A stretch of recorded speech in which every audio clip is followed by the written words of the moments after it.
To withdraw money from Exodus wallet to your bank, you cannot directly transfer funds from Exodus to a bank account.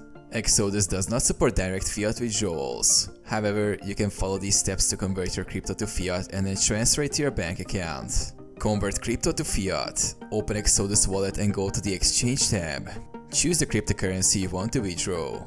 Select fiat currency and enter the amount to convert. Use Exodus's built-in exchange feature or an external service like Shapeshift or Changely to convert the crypto to fiat. Send fiat to an exchange. After converting to fiat, you will need to send the funds to a cryptocurrency exchange that supports fiat withdrawals, such as Coinbase, Binance, or Kraken. To do this, you need the exchange's deposit address for the relevant cryptocurrency. Go to Exodus, select the crypto you've converted to, and use the send option to transfer it to the exchange. Withdraw fiat to your bank. Once the funds are on the exchange, go to the withdraw section of the exchange. Choose bank transfer as the withdrawal method, enter your bank details, and confirm the transaction.